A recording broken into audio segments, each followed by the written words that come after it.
तो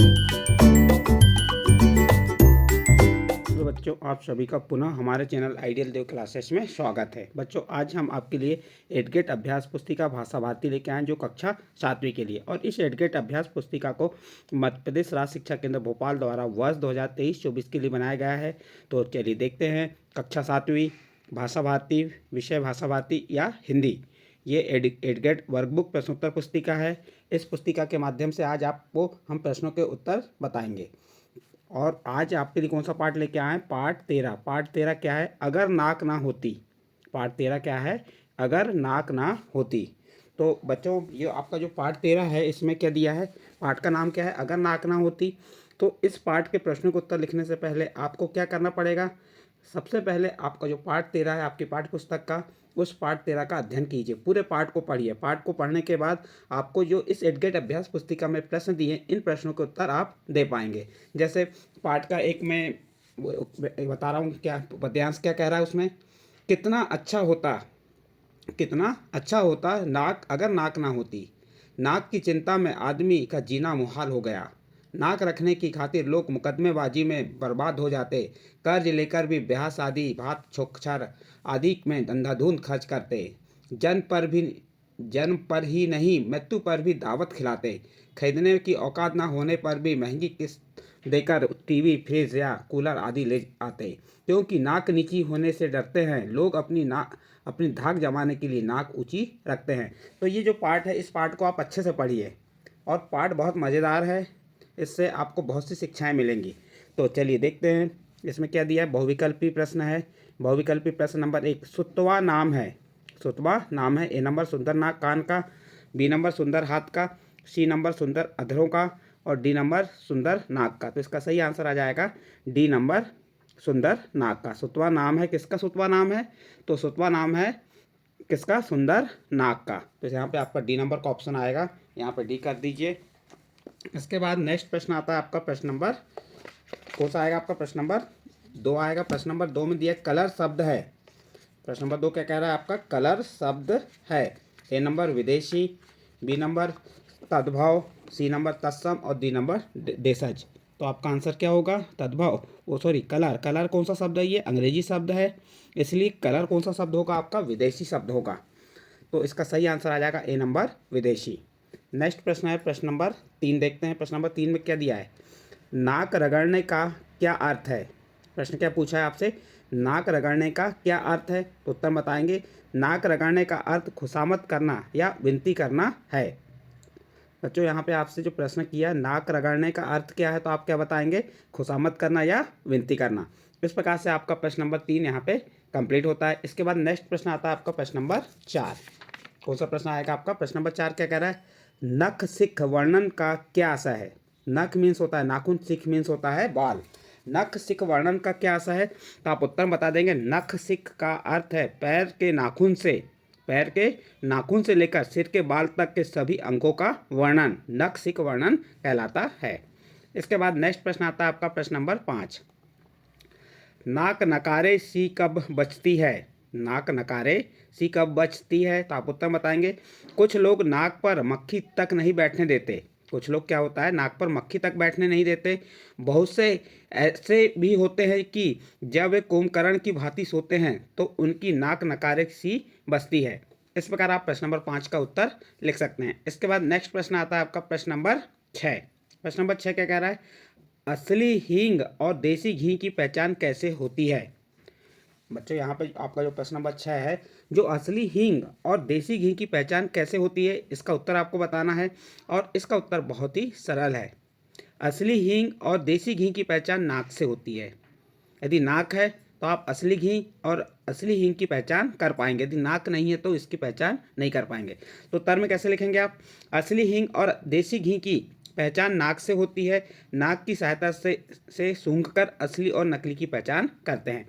प्रश्न नंबर 6 का उत्तर कंप्लीट हुआ। इसके बाद नेक्स्ट प्रश्न आता है आपका प्रश्न नंबर 7। लघुत्तरी प्रश्न है।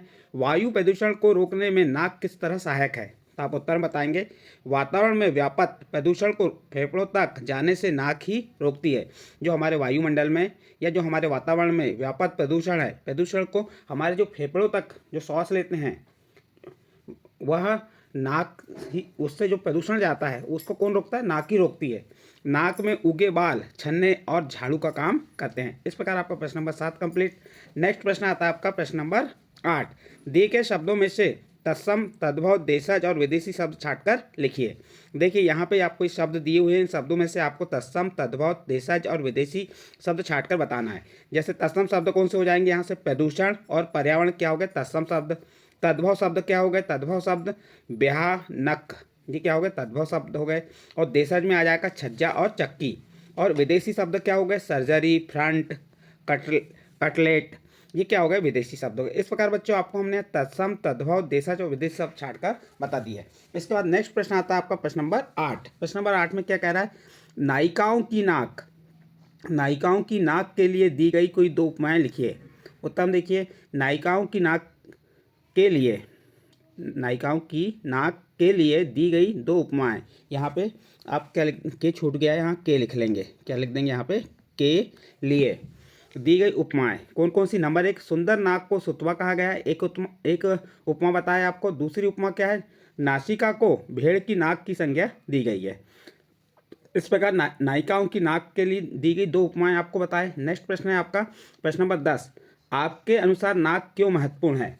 देखिए बच्चों, यहाँ पे आपको पूछा है कि आपके अनुसार, है ना, आपको अपने आधार पर बताना है कि नाक क्यों आवश्यक है। वैसे नाक के बिना तो जीवन संभव ही नहीं है। नाक के बिना सुंदरता नहीं है। नाक के बिना मनुष्य का कोई अस्तित्व नहीं है। फिर भी आप अपने आधार पर लिख देंगे। मैंने अपने आधार पर बताया हूँ। देखिए यहाँ पे नंबर 1, नाक के बिना मानव जीवन संभव नहीं है। नंबर 2, अगर नाक ना होती तो हम सुंदर नहीं लगते। नंबर 3, हमारे श्वास का साधन नाक ही है। श्वास यानी हमें सांस लेने का साधन क्या है? नाक है।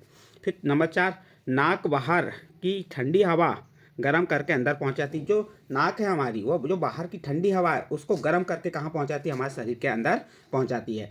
इस प्रकार आपका प्रश्न नंबर 10 का उत्तर कंप्लीट होता है। नेक्स्ट अगला प्रश्न आता है आपका प्रश्न नंबर 11। प्रश्न नंबर 11 क्या है? दीर्घोत्तरी प्रश्न है। अगर दांत ना होते तो क्या होता? अगर दांत ना होते तो क्या होता? अपने शब्दों में लिखिए। तो आपको मालूम है कि दांत नहीं होते तो क्या होगा? हम भोबड़े हो जाएंगे, हमारे दांत, हमारे गाल पूरे अंदर हो जाएंगे, हम सुंदर नहीं लगेंगे, हम भोजन को चबा नहीं पाएंगे। ऐसा आप अपने आधार पर बता सकते हैं कि अगर दांत ना होते तो क्या होता। तो हमने उत्तर बताया, अगर दांत ना होते तो निम्न समस्याएं होती। नंबर 1, अगर दांत ना होते तो हम भोजन नहीं चबा पाते। नंबर 2, दांतों के बिना पोषक तत्व प्राप्त नहीं होते। जैसे हमारे दांत हैं, हम दांतों से भोजन को चबाते हैं, उससे हमें क्या प्राप्त होता है? पोषक तत्व प्राप्त होते हैं। और दांत नहीं होंगे तो क्या पोषक तत्व प्राप्त होंगे? क्या नहीं होंगे। फिर तीसरा नंबर, दांतों के बिना हमें अनेक प्रकार की बीमारियां उत्पन्न होंगी। यदि दांत नहीं रहेंगे तो हमारे शरीर में अनेक प्रकार की बीमारियां उत्पन्न होंगी। नंबर 4, अगर दांत ना होते तो हमारे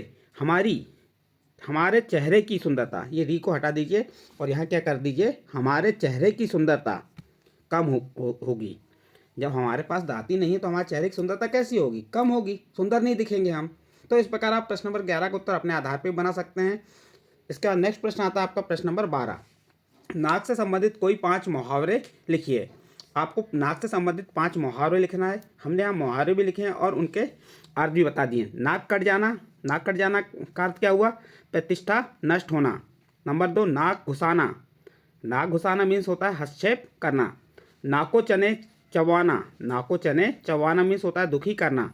फिर अगला है नाक में दम करना, परेशान करना। फिर अगला है नाक का बाल होना, पीर व्यक्ति होना। इस प्रकार से बच्चों आपका प्रश्न नंबर 12 में जो दिया था 5 मुहावरे लिखने के लिए, तो हमने 5 मुहावरे बता दिए और उनके अर्थ भी बता दिए। और इस प्रश्न के साथ ही आपका जो पाठ है, पाठ कौन सा है? पाठ 13, अगर नाक ना होती तो क्या होता। नाक के बिना तो सभी चीज़ अधूरी हैं। गुस्सा भी बहुत से लोगों की नाक पर ही रहता है। उसे ज़रा कुछ कहा नहीं कि बिना बात नाक फुला लेते हैं। नाक में जितनी कमियां या बुराइयां हैं उससे ज़्यादा अच्छाई भी हैं। इसलिए जिनकी नाक नहीं होती वे भी नाक लगाते हैं, और भले ही इस बात पर कोई दूसरा नाक भोए सिकोड़े तो सिकोड़ता रहे। नाक रहना बहुत ज़रूरी है। वैसे भी चेहरे पर भी नाक, चेहरे पर भी नाक चाहे सारस जैसी लंबी हो या चिरगोजे जैसी छोटी हो, चोथ जैसी चपटी हो अथवा पकोड़े जैसे मोटी हो, लेकिन नाक होनी बहुत ज़रूरी है। इस प्रकार बच्चों आपको हमने पाठ 13 अगर नाक ना होती उस अध्याय के प्रश्न के उत्तर बताए हैं। यदि प्रश्नों के उत्तर आपको अच्छे लगे हों तो आप हमारे चैनल आइडियल देव क्लासेस को सब्सक्राइब कीजिए, लाइक कीजिए एवं अन्य ग्रुप में शेयर जरूर कीजिए।